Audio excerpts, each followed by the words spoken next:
हम अपने जीवन को अच्छा बनाने के लिए 16 कारण भावनाओं को समझते हुए हम अपने आत्मकल्याण की बातों में अब रुचि नहीं ले लगे, क्योंकि उन 16 कारण भावनाओं के माध्यम से हम अपना आत्मकल्याण की ओर हम बढ़ने का प्रयत्नरत है, प्रयास कर रहे हैं। और उसी श्रृंखला में आज मार्ग प्रभावना के बारे में हम विचार करेंगे, क्योंकि मार्ग की प्रभावना कैसे की जाती है सबसे बड़ी महत्वपूर्ण बात होती है। क्योंकि हमेशा ये ध्यान रखा जाता है कि हमेशा अपने माध्यम से जिन शासन की प्रभाव ना हो, किन प्रकार से जिन शासन की प्रभाव ना हो, इस ओर दृष्टिपात किया जाता है। हमारा उद्देश्य यही होता है कि हम अपनी कषायों की मंदता, कषायों को कम करें और हमारी कषायों की जो तीव्रता थी उसको समाप्त करने में हमें पुरुषार्थ करने की आवश्यकता पड़ती है। इसलिए हमारा पुरुषार्थ हमारे अपने कल्याण के प्रति थोड़ा अग्रसर हो, जागृत हो, तो निश्चित हम उन कषायों को जीत सकते हैं, आत्मसात कर सकते हैं। इसलिए हम जो महापुरुष जिस मार्ग से चले और उन्हें अपना आत्मा का उद्धार कर लिया, तो उनके उन महापुरुषों को याद करके हम ये भावना करते हैं कि जिस प्रकार महापुरुष अपने जीवन में अनेक प्रकार के कठिन संघर्ष करते हुए वो मोक्ष मार्ग पर आगे निरंतर चलते चले गए, बाधाओं को पार करते हुए चले गए और आलोचनाओं को अनसुना करते हुए चले गए। क्योंकि जो भी अपने आत्म कल्याण की भावना से मोक्ष मार्ग पर आगे बढ़ता है तो उसको इसी प्रकार चलना पड़ता है। वह यदि दूसरों को बातें सुनते हुए बैठेगा, दूसरे के क्या कह रहे हैं वह यदि उसी को सुनते बैठेगा, तो वह कभी अपना आत्मा का विकास नहीं कर पाएगा। इसीलिए जब हाथी जब बाजार में से चलता है तो कुत्ते भौंकने वाले बहुत भौंकते रहते हैं, लेकिन हमें हाथी के समान ही बन करके जिन शासन की प्रभावना के लिए आगे बढ़ना पड़ता है। क्योंकि महापुरुषों ने यही किया कि जिस प्रकार हाथी बाजार से चलता है उसी प्रकार जो आलोचना करने वालों को तो आलोचना करते देते गए, भाई तुम्हें जो करना है करो, लेकिन हम अपने परिणामों को निर्मल बनाते हुए, हम अपने मन में शांति बनाते हुए हम धीरे धीरे मोक्ष मार्ग पर आगे बढ़ते जाएंगे और हम अपना आत्मा का कल्याण कर लेंगे। क्योंकि कहा जाता है महाजना एन गता सपंथा, यानी महापुरुष, ये नीति वाक्य है। क्योंकि मार्ग तो वही सच्चा माना जाता है जिस मार्ग से महापुरुष मोक्ष चले गए हैं और उन्होंने अपना आत्मा का उद्धार कर लिया। ऐसे मोक्ष के मार्ग की ओर बढ़ने की हमारी जो भावना है, हमारी जो प्रवृत्ति है और हमें उस मार्ग पर ले जाने के लिए वो कारण बन जाती है और हम उस मार्ग की महिमा को एहसास करते हुए स्वयं उस मार्ग पर चल करके मार्ग की प्रभावना करने का प्रयत्न करते, तभी जिन शासन की प्रभावना होती है। और इसीलिए आज हम मार्ग प्रभावना के बारे में समझने का प्रयत्न करेंगे, क्योंकि नाम ही आपको बता रहा है मार्ग प्रभावना। क्योंकि ये हमारा समझने का प्रयास है कि आचार्य कुंद स्वामी मार्ग प्रभावना के लिए उन्होंने मार्ग प्रभावना को लेकर के उन्होंने समय सार में कुछ ऐसी पंक्तियां बता रही है कि वह कहते हैं कि विचार मारूढ़ो मनोहर पे शुभमति जो चेदा जो जिनना न पावी सम्मादिट्ठी मुने।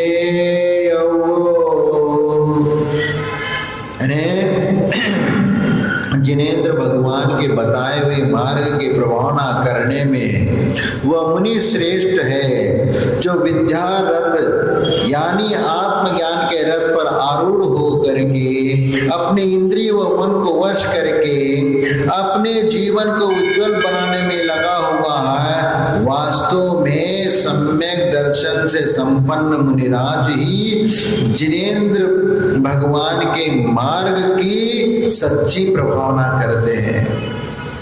देखो भले ही वो काव्य की 2 पंक्तियां हैं, लेकिन इतने कितने भाव गर्भित है। उसके माध्यम से वह किस प्रकार हमें बताना चाहते हैं कि मार्ग की प्रभावना कैसी करना है। मोक्ष मार्ग की महिमा को प्रकट करते हुए देखकर कई लोग उस मार्ग पर आरूढ़ हो जाते, चले आते हैं, उत्सुक हो जाते उस मार्ग को समझने के लिए, और उस मार्ग पर चलने के उत्सुकता ही उस मार्ग को अपना लेते हैं। और सच्चा मार्ग वही होता है, जो सच्चे मार्ग की महिमा भी वही है, जिस पर चलने वाला स्वयं जीवन को निरंतर उज्जवल और निर्मल बनाता है, साथ ही जिसे देखकर दूसरा भी अपने जीवन को पवित्र बनाने में उत्साहित और लालायित हो जाता है। वही तो सबसे मार्ग की प्रभावना है। क्योंकि एक व्यक्ति मुमुक्षु यदि कोई गुरु के चरणों में आता है तो सबसे पहला हमारे आचार्य कहते हैं कि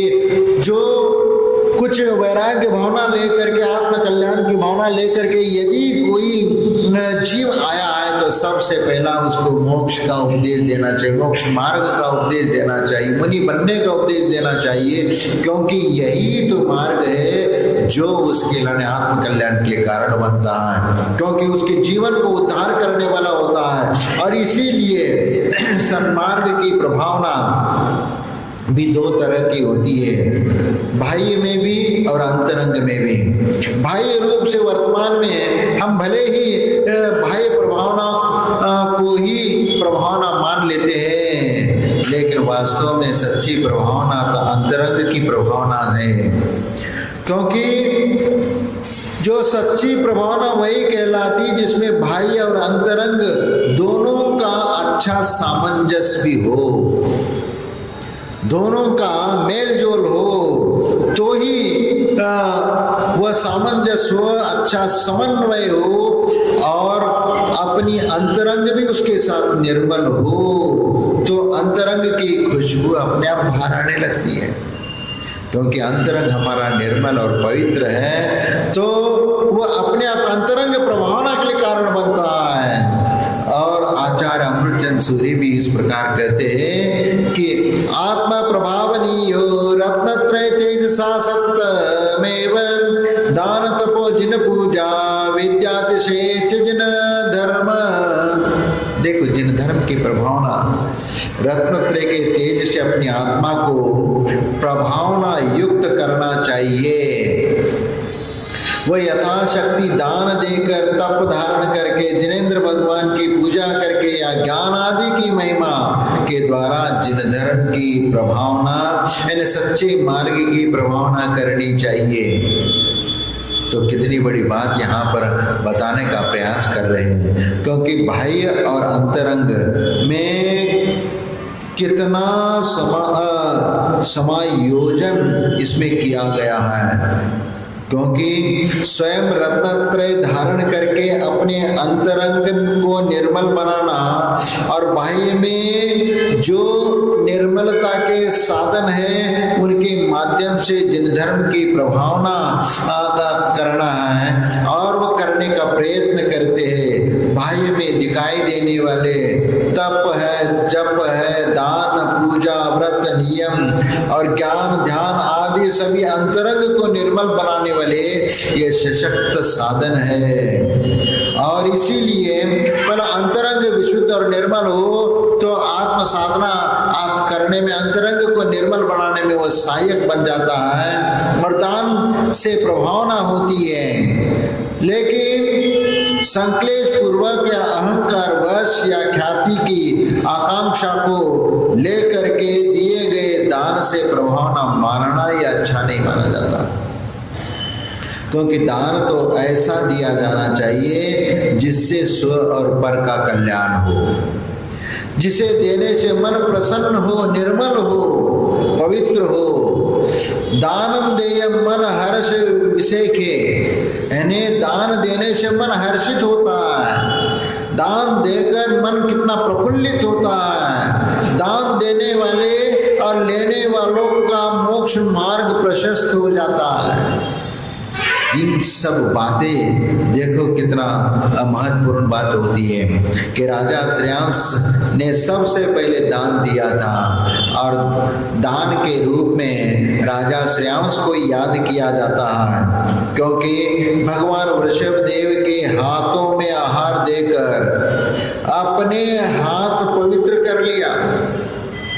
हाथ ही क्या, पर्याय ही पवित्र हो जाती है, क्योंकि तीर्थंकरों जैसे महापुरुषों को दान देना ये सातिशय पुण्य के लिए कारण हो जाता है, वह उसका जीवन सार्थक हो जाता है। इसलिए दान तीर्थ की स्थापना हो गई, क्योंकि श्रेयांस राजा के समय से ही दान तीर्थ की स्थापना हो गई, क्योंकि दान कैसे दिया जाता है इसका ज्ञान उसके पहले किसी को नहीं था। और राजा श्रेयांस ने आदिनाथ भगवान के लिए आहार दान दे करके वह दान तीर्थ की परंपरा उन्होंने शुरू कर ली। इसलिए आज भी अक्षय तृतीया का दिन, पवित्र दिन मान करके हम चलते हैं, अपूर्व दान का स्मरण करते हैं, उस स्थिति को हम स्मरण करते हैं कि किस प्रकार आदिनाथ भगवान को राजा श्रेयांस ने दान दिया होगा, क्योंकि दान की महिमा पुराणों में तो बहुत कुछ उदाहरण बताए गए हैं, लेकिन राजा श्रेयांस का जो दान है सबसे बड़ा और सबसे पहला दान है। कुछ तो अपनी जान दे करके जिन शासन की प्रभावना करते हैं, जीवन दान दे करके, एक शुकर मुनिराज की रक्षा करने के लिए अपना जीवन का बलिदान दे देते, व्याघ्र के साथ लड़ करके, तो कितना बड़ा दान, आश्रय दान। और इस प्रकार की भावना ही हमारे मन को पवित्र करती है, और इसीलिए ऐसा दान अपने को भी देना चाहिए जिससे हमारी भावना भी निर्मल हो, पवित्र हो। और दान देने वाले ही ऐसा दान लेने वाले भी बने। देखो, दान देने वाले जो लोग हैं, दान देते हैं तो उनका मन भी प्रसन्नित हो जाता है, और दान लेने वाले वो भी ये भाव रखते हैं कि जिस प्रकार आप अपने श्रावक धर्म का निर्वाह करते हुए मुनिराज को आहार दान देते हो, और मुनिराज उस दान को ग्रहण करके श्रावक धर्म को भी उसके मार्ग को भी प्रभावित करते हैं, क्योंकि उसके साथ उसका कल्याण निहित होता है। क्योंकि आहार देता है श्रावक और साधु आहार ग्रहण करते हैं। यहाँ तो साधु का वह शुद्धोपयोग से शुभोपयोग की ओर आ जाते हैं, लेकिन उस समय श्रावक के विशुद्ध लब्धि स्थान जो बढ़ता है वह असंख्यात गुनी बढ़ता है। दान देते समय साधु को उसका मन इतना पवित्र और हल्का हो जाता है कि उसके माध्यम से वह अपनी अंतरंग साधना करने लगता है, अंतरंग पवित्र भावना रखता है, क्योंकि अंतरंग में जो निर्मलता आती है वही निर्मलता तो असंख्यात गुनी कर्म निरंजना का साधन बनता है। और जब धर्म की प्रभावना गुरु के सानिध्य में होती है तो वह एक अलग प्रभावना मानी जाती है। हम सामान्य रूप से यदि कोई कर्म करते, जिन शासन के प्रभावना के लिए काम करते, वह छोटे रूप में कर लेते हैं, लेकिन गुरु के सानिध्य में होता है तो बड़े रूप में होता है, और वह प्रभावना एक बड़े रूप में होता है तो वह एक अलौकिक प्रभावना होती है। और इसीलिए पंच कल्याण जैसे बड़े बड़े महोत्सव जो होते हैं, वह जो महोत्सव इतने भाग्यशाली व्यक्ति ही वह इस प्रकार के आयोजन करता है कि अपनी जीवन की पूंजी लगा करके वो पंच कल्याण महोत्सव करता है।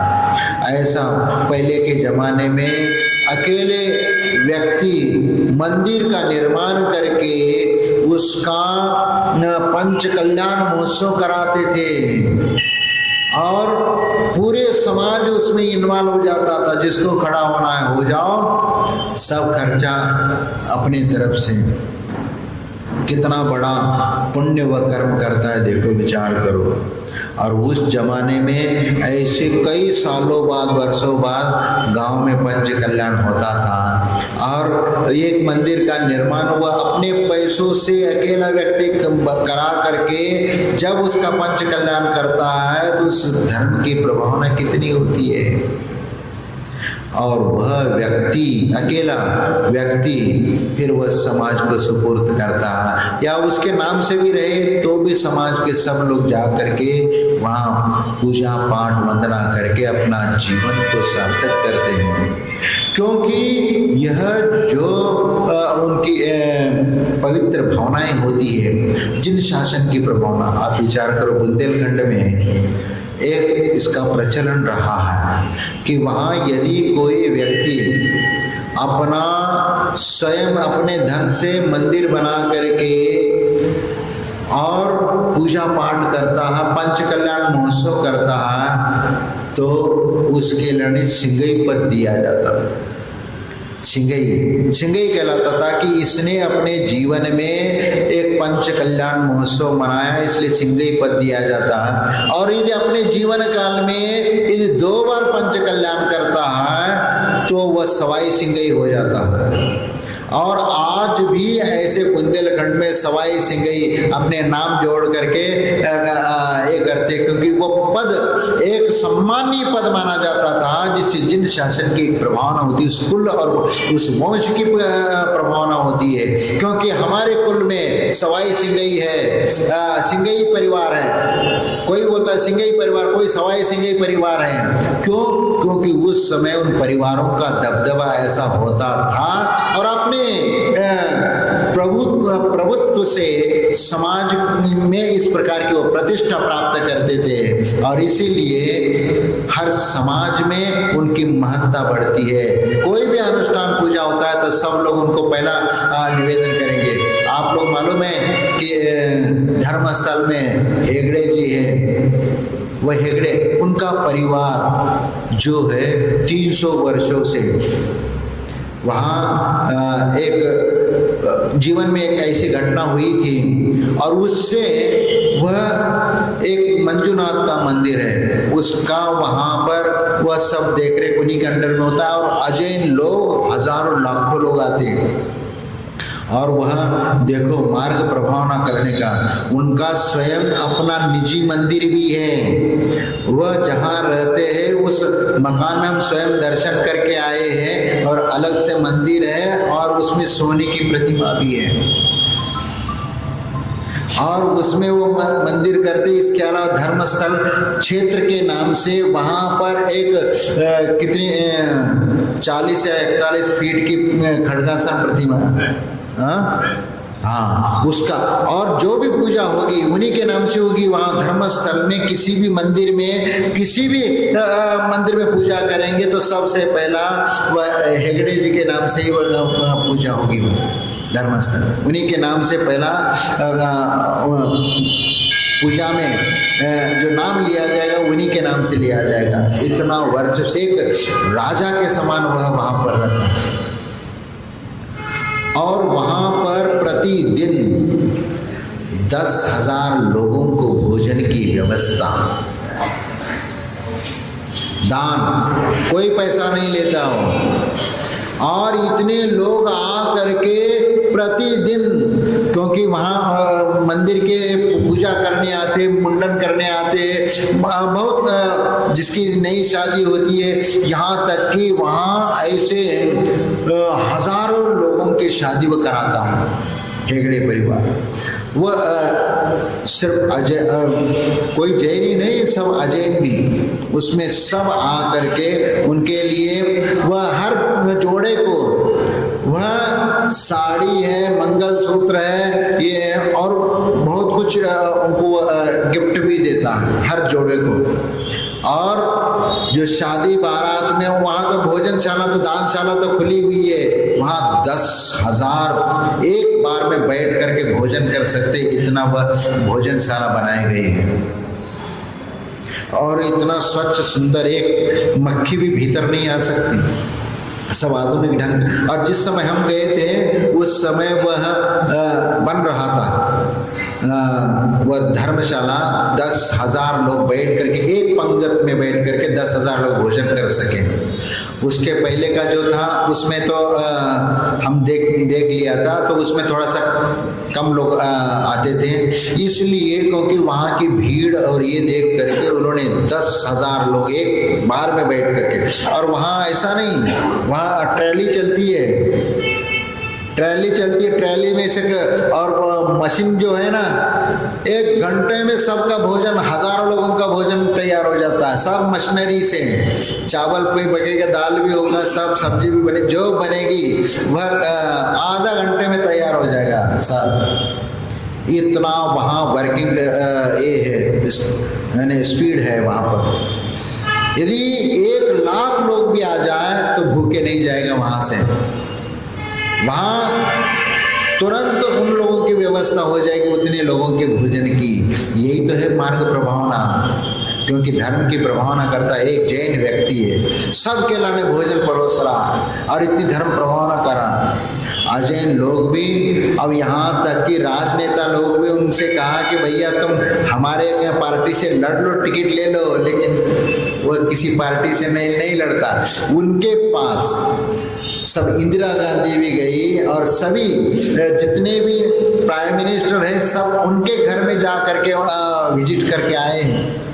एक वहाँ धर्मस्थल का वह राजा, राजशाही समाप्त हुआ, लेकिन उससे बढ़कर कोई राजा नहीं। वहाँ न्याय भी करता है वो।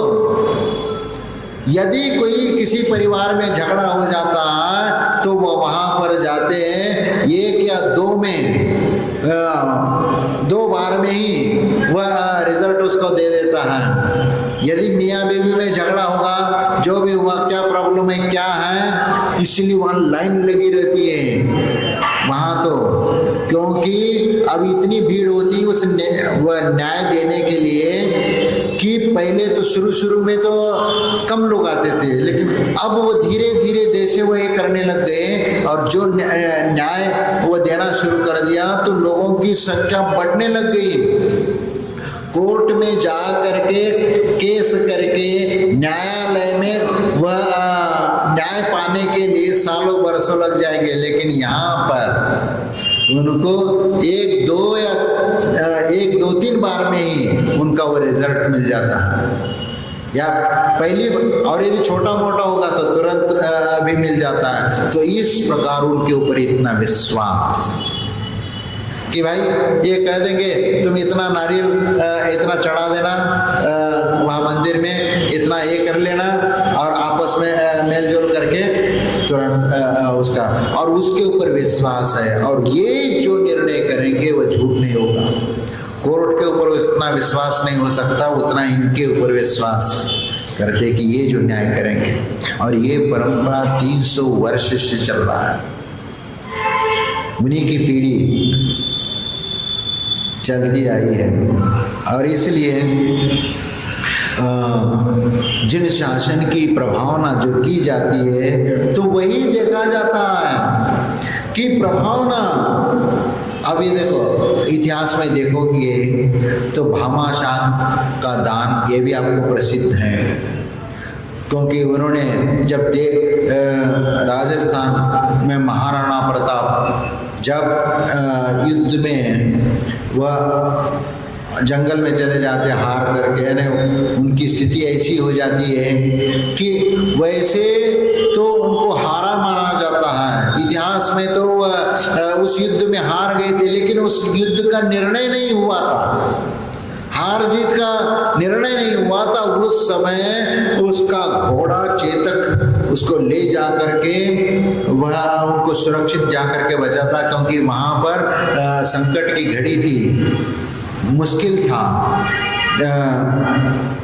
बचाना। उस समय वह, उसके बाद वह जंगल में जाना पड़ा, घास की रोटी खाने की बात आई, तो उस समय हमेशा वो जा करके वह महाराणा प्रताप से कहता है कि महाराज आपको कितना धन चाहिए, कितना धन चाहिए, उतना धन मैं आपको समर्पित करता हूँ। और उन्होंने अपनी पूरी जीवन भर की कमाई वह ऐसे सब पिटारा ला करके उनके सामने रख दिया और कह दिया। और वह इतना धन था कि 25,000 की सेना 12 साल तक बैठ करके खा सके, इतना वह धन था। आप विचार करो, 25,000 की सेना सिर्फ बैठ करके 12 साल तक खा सकती है, इतना धन यानी कितना होगा उस जमाने में। और उतना धन उनको दे दिया था और उसी के बलबूते पे पुनः महाराणा प्रताप ने सैन्य संगठन करके पुनः चित्तौड़ को हासिल किया था। आप चित्तौड़ में जाओगे तो वहाँ जैन मंदिर है, उस किले पे जहाँ चित्तौड़ का किला महाराणा प्रताप का वह किला था, और वहाँ पर जैन मंदिर और वह कीर्ति स्तंभ जो बोलते हैं वह भी इतना सुंदर, पूरे भारतवर्ष में इस प्रकार का सुंदर वह कलाकृति नहीं है, ऐसा वो मानस कीर्ति स्तंभ। और उसी को देख करके बाद में एक विजय स्तंभ बना दिया वैसे, लेकिन उतनी कलाकृति उसमें नहीं है जितना आकर्षण इसमें है, उतना उसमें आकर्षण नजर नहीं आता। और मंदिर आज भी है, और वह भी महाराणा प्रताप के किले के भीतर। इसका मतलब विचार करो, वहाँ जैन साम्राज्य का अस्तित्व महाराणा प्रताप के इसमें कितना था। और वह भी राजपूत थे, और राजपूत भी जैन रहे हैं इतिहास में। इसलिए कई बार हमें ये होता है कि महाराणा प्रताप ये क्या जैन तो नहीं थे, हाँ शक होता है, क्योंकि हो सकता है उनके पूर्वज जैन रहे हो, कालांतर में वह दूसरा धर्म अपना ले। जैसे यादव, आज जो यादव है वह जैन नहीं कहलाते, लेकिन नेमिनाथ भगवान के वंशज हैं वो सब। एक समय में पूरे जैन थे, 56 करोड़ यदुवंशी ये जैन मथुरा से निकल करके द्वारका चले गए थे श्री कृष्ण के साथ। आज वह सिर्फ श्री कृष्ण को मानने वाले हो गए।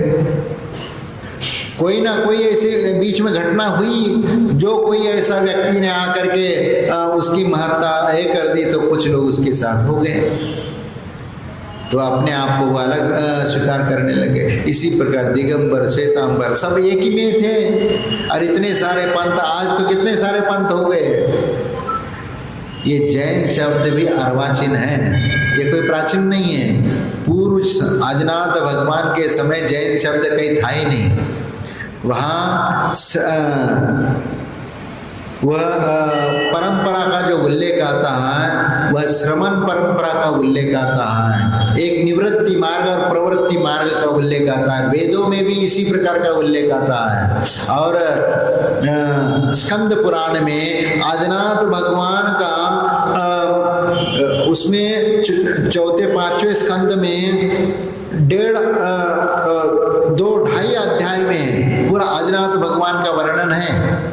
और उसमें पूरा ये बताया कि आदिनाथ भगवान ने कैसे निवृत्ति मार्ग को अपना करके उन्होंने नाभिराय का भी उल्लेख है, मरुदेवी का उल्लेख है उसमें। इसीलिए एक विष्णु पुराण में एक आता है कि इस इस देश का नाम भारत कैसे पड़ा, क्योंकि उसमें लिखा मरुदेवी और नाभिराय के पुत्र भरत के नाम से ये भारत देश का नाम पड़ा है।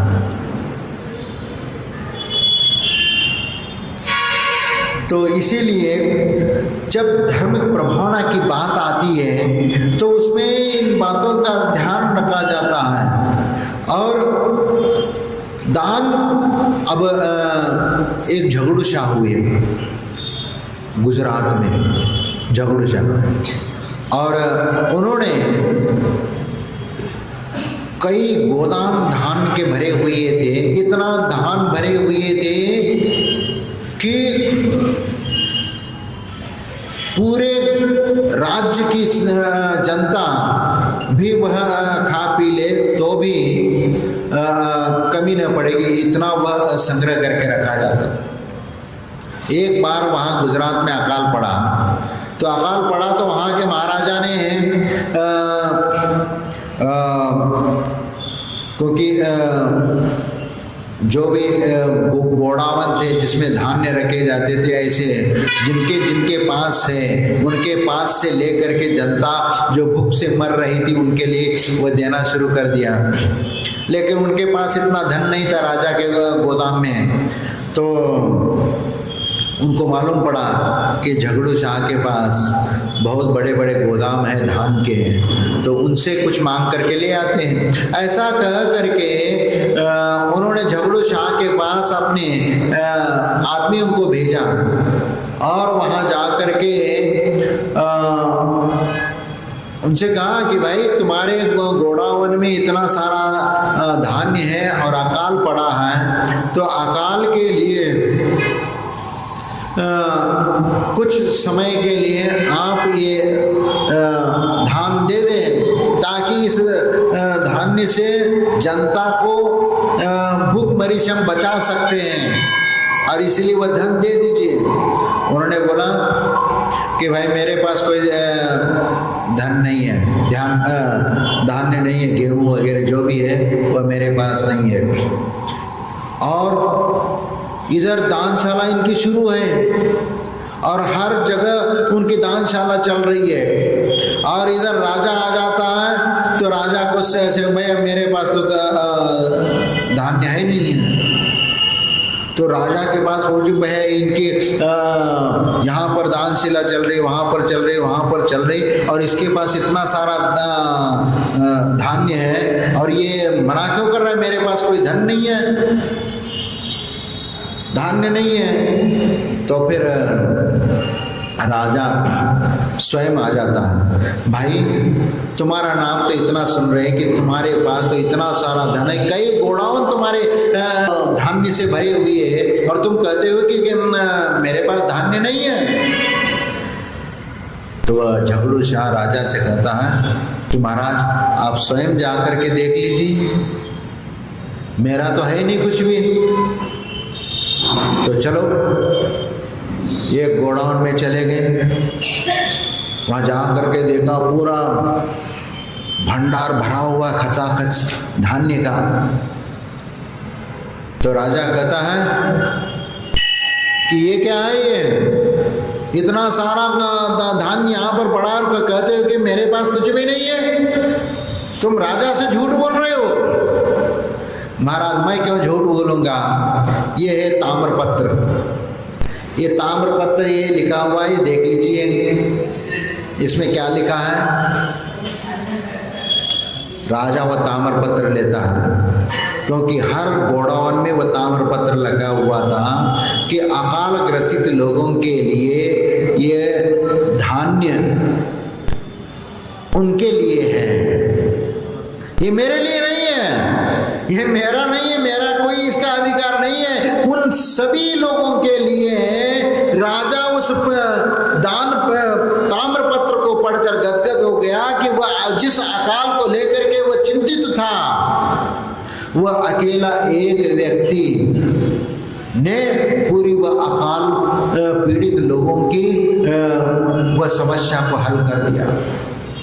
और कहता है कि ये मेरा धन नहीं है, ये मेरा धान्य नहीं है, ये सब अकाल पीड़ित लोग हैं, उन्हीं का है ये धन, और उन्हीं के लिए मैं दे रहा हूँ, उन्हीं के लिए परोस रहा हूँ, उन्हीं को खिला रहा हूँ। राजा गदगद हो जाता है और उनको गले लगा देता है कि इस प्रकार उसकी दानशीलता देख करके एक प्रभावना होती है, एक ऐसी प्रभावना जैसे समंतभद्र महाराज ने वहाँ शिवालय में जा करके उन्होंने जिस प्रकार भस्मक व्याधि को दूर करने का प्रयत्न किया, जिस समय वो जो घटना हुई और उस समय अपने प्रभाव से वह पिंडी में से वो चंद प्रभु भगवान की प्रतिमा निकली तो सब दुनिया दंग रह गई, देखते रह गई। और वहां का शिवकोटि राजा भी आश्चर्यचकित हो गया कि समंतभद्र की महिमा को देख करके, उनकी प्रभावना देख करके। और वह राजा वह आखिरी में जैन धर्म स्वीकार कर लेता है और जैन बन करके आगे जा करके उन्होंने मुनि बन गए, दीक्षा ग्रहण कर लिया और शिवकोटि आचार्य के नाम से वह प्रसिद्ध हुए, जिन्होंने भगवती आराधना इस ग्रंथ की रचना की। भगवती आराधना में सल्लेखना का उल्लेख आता है और सल्लेखना का पूरा वर्णन भगवती आराधना में आता है। और उसमें उपदेश लिखने वाले आचार्य वही शिवकोटि आचार्य थे जो शिवालय के पूजा कर यानी वहां के वह राजा थे, बनारस के राजा थे। तो यही होता है जिन शासन की प्रभावना। तो एक राजा यदि जैन धर्म को स्वीकार करता है तो हजारों लोग उसके पीछे उसको स्वीकार करते हैं। इसलिए राजा का प्रभाव, क्योंकि एक बड़ा व्यक्ति कोई अच्छा कार्य करता है तो उसके पीछे हजारों लोग खड़े हो जाते हैं। इसीलिए तो धर्म की प्रभावना जो करनी होती है तो सब ये उसके लिए ये कोई जरूरी नहीं कि बहुत बड़ा आपके पास हो और उसी से धर्म प्रभावना करें। वर्णी जी के बारे में आपने सुना होगा, जिन्होंने विद्यालय की स्थापना के लिए सबसे पहला अपनी चद्दर दान दी, चद्दर दुपट्टा। विचार करो, क्योंकि उनके पास तो दान देने के लिए कुछ नहीं था, वो क्षुल्लक जी थे। उन्होंने अपनी चद्दर सबसे पहला दान के रूप में एक विद्यालय की स्थापना करने के लिए। और ये स्वयं वर्णी जी ये जन्म से जैन नहीं थे, ये बाद में उन्होंने महिमा, जैन धर्म की महिमा को सुन करके और देख करके उन्होंने जैन धर्म स्वीकार कर लिया, क्षुल्लक दीक्षा ली। और क्षुल्लक बन करके उन्होंने जितने भी भारतवर्ष में संस्कृत महाविद्यालय उन्होंने खोले, उन्हीं के निर्देशन में खुले। चाहे वह सागर का मोराजी में जो संस्कृत महाविद्यालय खुला वो, और बनारस में जो संस्कृत महाविद्यालय खुला वो, और साडोरा में जो संस्कृत महाविद्यालय खुला वो, और ये मोरेना में भी, बरुआ सागर में भी, जितने वर्णी जी के द्वारा ही ये सब संस्कृत विद्यालय खुले। उस समय बड़े बड़े विद्वान निकले उस संस्कृत महाविद्यालय से। आज भले ही बच्चे कम हैं, लेकिन वहाँ उस संस्कृत महाविद्यालय से बड़े बड़े जैसे कैलाश चंद्र पंडित और नेमिचंद सिद्धांत चक्रवर्ती, इसके अलावा हीरालाल पंडित जिन्होंने छठखंडागम की अनुवाद किया वो, और फूलचंद जी सिद्धांत शास्त्री, ऐसे बड़े बड़े आचार्य उन्हीं महाविद्यालयों से निकल करके जिन शासन की प्रभावना की है। पन्नालाल साहित्याचार्य, ये और ये बनवारी के क्या बोलते हैं उसको, बनारस एक और भी सोलापुर में भी बहुत सारे ऐसे विद्वान जो वहाँ के निकले, तो यहीं पढ़ करके वो उधर गए हैं। इसीलिए जिन शासन की प्रभावना करने के लिए उसके लिए ये कोई हजारों लाखों रुपए का दानी में महत्वपूर्ण नहीं होता, लेकिन जिस समय प्रभावना के लिए पहला कदम जो रखते हैं और उसमें जो आपको योगदान मिलता है वह सबसे महत्वपूर्ण होता है। और इसीलिए आपने ये भी सुना होगा, जैसे श्रवण बेलगोला का जो महामस्तक, सबसे पहला महामस्तक अभिषेक जो हुआ था नेमिचंद सिद्धांत चक्रवर्ती के इसमें, और वहां पर अभिषेक के लिए वहां तो पंचामृत अभिषेक होता था, वहां दूध गांव से टैंकर भर करके, यानी बड़े बड़े ये भर करके आ रहे थे। और जब उसका अभिषेक किया जा रहा है तो नीचे तक वो दूध जा ही नहीं रहता। और एक बुढ़िया अम्मा आई, एक लुटिया गजब कर गई और आज भी उस बुढ़िया की मूर्ति लगी हुई है उसके नाम की, और गुल्ली का अम्मा के नाम से उसको ये किया जाता है। एक लुटिया गजब कर गई, और जैसे बड़े बड़े लोग बड़े बड़े हंडे भर करके उसमें ये कर रहे हैं, लेकिन वह नीचे तक नहीं आ रहा है। एक लुटिया जैसे उसका डाला गया तो वैसे नीचे तक पूरा सिर से लेकर नीचे तक वह पूरा अभिषेक हो जाता है। गजब हो गई। यही तो प्रभावना होती है। प्रभावना करना है तो एक लुटिया भी गजब कर जाती है, 1 रुपया भी काम आ जाता है। एक सुना था कि एक बुढ़िया अम्मा ने अपनी एक दिन की कमाई एक मंदिर निर्माण के लिए 1 रुपए का दान दिया था। अब वह दान प्रशंसनीय माना गया, क्योंकि जो अपनी मेहनत मजदूरी करके जो दिन भर 1 रुपए कमाता है तो 1 दिन की मजदूरी उन्होंने पूरा दान किया। लेकिन जो लाखों रुपए दान दे रहा है वो लाखों रुपए की कमाई नहीं दे रहा है। जो व्यक्ति बड़े बड़े फैक्ट्री चलाता है और लाखों रुपए एक दिन में कमाता है, तो वह कभी व्यक्ति अपनी एक दिन की कमाई कभी दान में नहीं देता। वह सालों वर्षों से कमाई हुई दान होता है तो उसमें से निकाल करके दे देता है, लेकिन अपनी मेहनत की कमाई का हिस्सा कोई भी पूरा दान नहीं करता। लेकिन इसीलिए 1 रुपए का दान भी उस गरीब व्यक्ति के द्वारा दिया हुआ, क्योंकि उसके साथ उसकी भावनाएं जुड़ जाती है, और इसीलिए सबसे बड़ा महत्वपूर्ण दान माना जाता है। आपको ऐसे कितने उदाहरण बताए, कितने दिए, वह सब कम है। क्योंकि जो व्यक्ति अपना वर्चस्व का पूरा दान देता है। एक उदाहरण मुझे याद आ गया कि महात्मा गांधी जी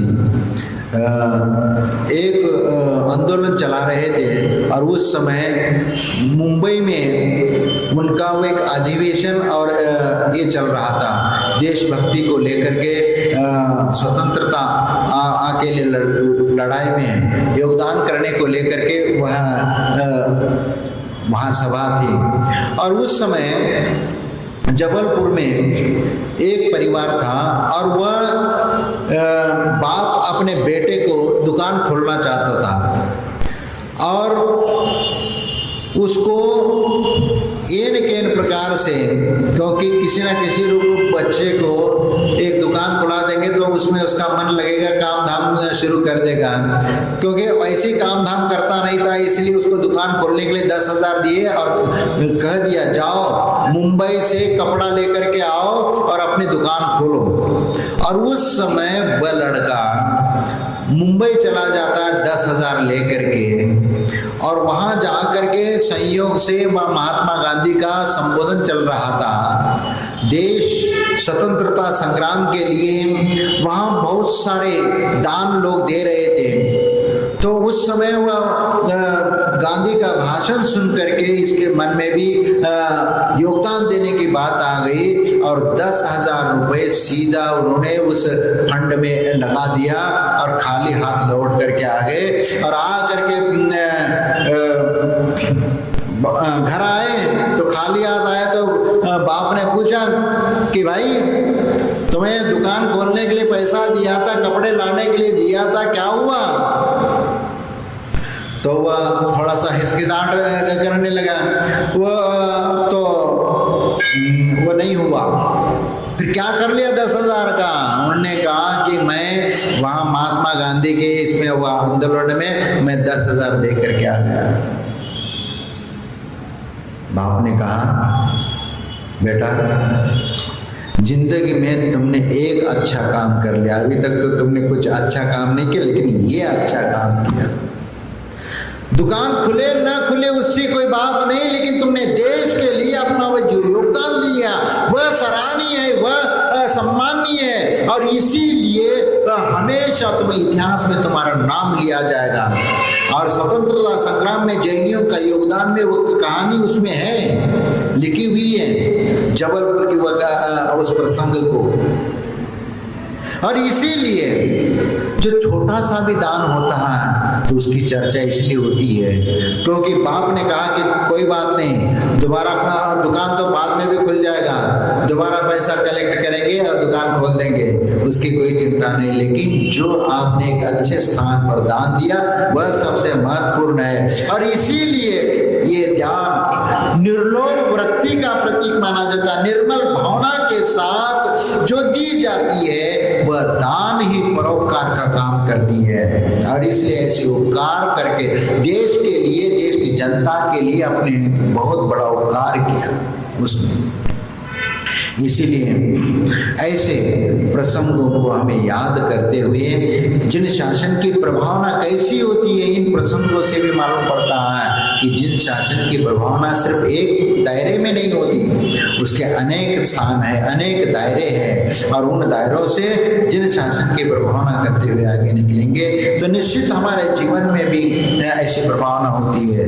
इस युग के इसमें 20वीं शताब्दी में आचार्य शांति सागर जी बहुत पहले आचार्य ऐसे हुए जिन्होंने जिन शासन की जो प्रभावना की है उस समय ऐसा कोई साधु नहीं था।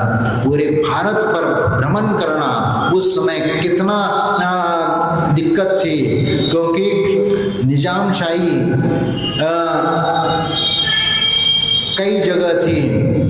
औरंगाबाद की तरफ ये पूरी निजामशाही थी, वहां से निकलना मुश्किल होता सम्मेशिखर जी के लिए, वह रास्ते में पड़ता था। लेकिन निजाम से भी परमिशन मिल गई कि हाँ ठीक है तुम भी विहार कर लो। इस प्रकार आचार्य शांति सागर के ऊपर कितना उपसर्ग हुए, कितनी समस्याएं खड़ी हो गई, लेकिन फिर भी उन्होंने जिन शासन की प्रभावना की, यही तो मार्ग प्रभावना है। यही मार्ग प्रभावना हमारे लिए और दूसरों के लिए भी प्रेरित करती है। और यही प्रभावना से अनेक व्यक्ति धर्म मार्ग पर जुड़ते हैं और धर्म के प्रति आस्था जागृत हो जाती है और वह आत्म कल्याण के मार्ग पर आगे बढ़ करके वह अपना स्वयं का भी उद्धार करते और वो दूसरों का भी उद्धार करते। ऐसी प्रभावना करते हुए हमें आगे बढ़ना है। आगे की बात हम कल करेंगे। जय बोलो महावीर भगवान।